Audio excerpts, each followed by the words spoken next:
ಇದೊಂದು ಪ್ರಶ್ನೆ ಕೇಳಲೇಬೇಕಾಗಿತ್ತು ನಾನು. ಸೊ ನೀವು ನಿಮ್ಮ ಸೀಟನ್ನು ಬಿಟ್ಟು ಕೊಡುವಾಗ ನೀವು ಹೇಳಿದ್ರಿ ನನ್ನ ಸೀಟ್ ನಾನು ಬಿಟ್ಕೊಟ್ಟಿದ್ದೀನಿ ಅಂತ ಅನ್ನೋದು ಓಪನ್ ಆಗಿ ನೀವು ಭಾಳಷ್ಟು ಹೇಳ್ತೀರಿ. ಕುಮಾರಸ್ವಾಮಿ ಅವರು ನಿಲ್ಲಬೇಕು ಅನ್ನೋದೇನಾರು ಹೇಳಿದ್ರೆ ಹೈಕಮಾಂಡ್ಗೆ ಚರ್ಚೆ ಆಗಿತ್ತಾ? ಅಲ್ಲಲ್ಲ, ಎನ್ ಡಿ ಕುಮಾರಸ್ವಾಮಿ ಅವರೇ ಆಗಬೇಕು ಅನ್ನೋದೇನಾರು ಇತ್ತಾ ನಿಮ್ದು?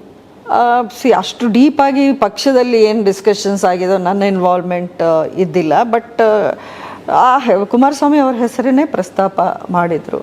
ಅವರು ಐ ಥಿಂಕ್ ಕುಮಾರಸ್ವಾಮಿ ಅವರು ನಿಲ್ಲದೆ ಹೋದರೆ ಅವರು ಬೇರೆ ಕ್ಯಾಂಡಿಡೇಟ್ ಆಗಿದ್ರೆ ಬಹುಶಃ BJP ನಾವೇ ಕ್ಯಾಂಡಿಡೇಟ್ನ ಹಾಕ್ತೀವಿ ಅನ್ನೋಂಥ ಮನಸ್ಥಿತಿ ಇತ್ತು ಒಂದು ಫೇಸ್ ಅಲ್ಲಿ. ಆದ್ರೆ ಕ್ಯಾಂಡಿಡೇಟ್ NDA ಇಂದ ಕುಮಾರಸ್ವಾಮಿ ಅವರಾಗ್ಲಿ ಇಲ್ಲಾಂದ್ರೆ ಸುಮಲತಾ ಅವರು ಕಂಟೆಸ್ಟ್ ಮಾಡಲಿ ಅನ್ನೋದು. ಸೊ ನಿಮ್ಗೆ ಈಗ ಸಹಜವಾದ ಪ್ರಶ್ನೆ, ಕುಮಾರಸ್ವಾಮಿ ಅವರು ಅಭ್ಯರ್ಥಿ ಆಗಿಲ್ಲ ಅನ್ನೋದಾಗಿದ್ರೆ ನೀವು ಅಭ್ಯರ್ಥಿ ಆಗಿರ್ತಿದ್ರಿ. ಚುನಾವಣೆ ಲೆಕ್ಕಾಚಾರಗಳಂದಾಗ ಈಗ ಹೇಳಿದ್ರಿ, ಈಗ ಸ್ಟಾರ್ ಚಂದ್ರು ಕಾಂಗ್ರೆಸ್ನ ಅಭ್ಯರ್ಥಿ ವೆಂಕಟರಮಣೇಗೌಡರು, ಚಲುವರಾಯಸ್ವಾಮಿ ಅವರು ಹೇಳ್ತಾರೆ ನಾವು ಗ್ಯಾರಂಟಿನ ಹೇಳಿದ್ವಿ, ಜನ ಮಂಡ್ಯದಲ್ಲಿ ಹೆಚ್ಚು MLA ಗೆಲ್ಸಿದ್ರು, ಗ್ಯಾರಂಟಿ ಕೊಟ್ಟಿದೀವಿ, ಖಂಡಿತವಾಗಿ ನಾವು ಗ್ಯಾರಂಟಿ ಗೆಲ್ತೀವಿ ಅಂತ ವಿಶ್ವಾಸದಲ್ಲಿ ಚುನಾವಣೆ ಮುನ್ನ ಹೇಳಿದ್ರು. ಇವಾಗಲೂ ಅದನ್ನ ಹೇಳ್ತಿದ್ದಾರೆ ಅವರು.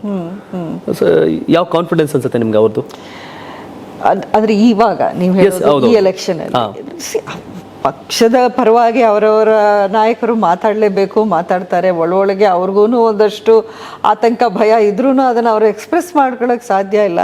ಗ್ಯಾರಂಟೀಸ್ ಬಗ್ಗೆ ಕಾಂಗ್ರೆಸ್ಸಲ್ಲಿ ಅವ್ರು ಅಂದ್ಕೊಂಡಷ್ಟು ಜನರಲ್ಲಿ ಆ ಒಂದು ರೆಸ್ಪಾನ್ಸ್ ಇಲ್ಲ ಅಂತ ನನಗನ್ಸುತ್ತೆ. ಯಾಕಂದರೆ ನಾನು ಸುಮಾರು ಜನರನ್ನ ಮಾತಾಡಿಸುವಾಗ ಅವರೊಂಥರ ಈ ಗ್ಯಾರಂಟಿಯಿಂದ ನಮಗೆ ಅನುಕೂಲಕ್ಕಿಂತ ಒಂಥರ ಎಡವಟ್ಟೆ ಆಗಿದೆ ಅನ್ನೋ ಥರನೇ ಮಾತಾಡ್ತಾರೆ. ಎಸ್ಪೆಷಲಿ ಮೆನ್ ಮಾತಾಡುವಾಗ, ಮೇಲ್ಸು ಅವರು ಮಾತಾಡುವಾಗ ಅವ್ರಿಗೆ ಅಷ್ಟು ಇದಾಗಿಲ್ಲ.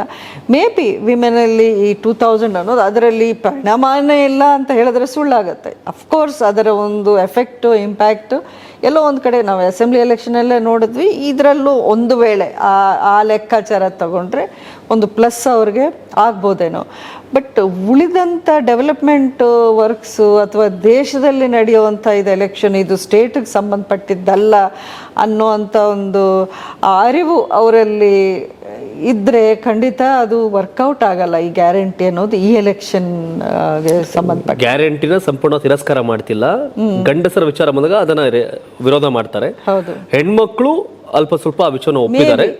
ಆದ್ರೆ ಲೋಕಸಭೆ ಅನ್ನೋ ಕಾರಣಕ್ಕೆ ಇದು ದೇಶದ ವಿಷಯದಲ್ಲಿ ಚರ್ಚೆ ಮಾಡಿ ಜನ ವೋಟ್ ಹಾಕ್ತಾರೆ ಅನ್ನೋದು ಹೇಳ್ತಿದ್ವಿ.